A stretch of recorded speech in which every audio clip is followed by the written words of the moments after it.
आज झालेल्या प्रभाग समितीच्या निवडणुकीमध्ये माननीय लोकनेते रामशेठ ठाकूर साहेब आणि आमचे मार्गदर्शक माननीय आमदार प्रशांतदादा ठाकूर यांच्या मार्गदर्शनाखाली आणि सभागृह नेते परेशशेठ ठाकूर साहेब आणि महापौर माननीय नितीनभाई पाटील यांच्या मार्गदर्शनाखाली आज चारही प्रभाग समितीच्या निवडणुका झाल्या। या निवडणुकीमध्ये चारही उमेदवार पनवेल महापालिकेमध्ये भारतीय जनता पार्टी व महायुतीचे निवडून आलेले आहेत। त्यापैकी प्रभाग समिती क मधून मी स्वतः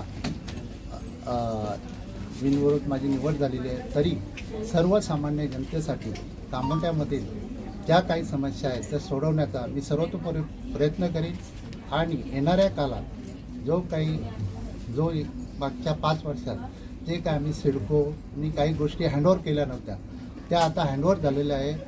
तर आता येणाऱ्या काळात कामोठ्यामध्ये रस्ते असतील, लाईट असेल किंवा गटर ही कामं आता 1 ते 1.5 वर्षात ही अस्तित्वात येतील एवढं मी कामोठ्यातील सर्वसामान्य जनतेला सांगू इच्छितो।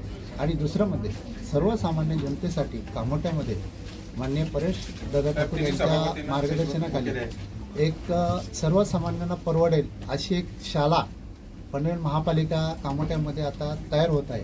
थोड्याच दिवसात ते काम चालू होईल आणि सर्वसामान्य जनतेला त्या शाळेतून शिक्षण मिळेल ही अपेक्षा ठेवतो। धन्यवाद।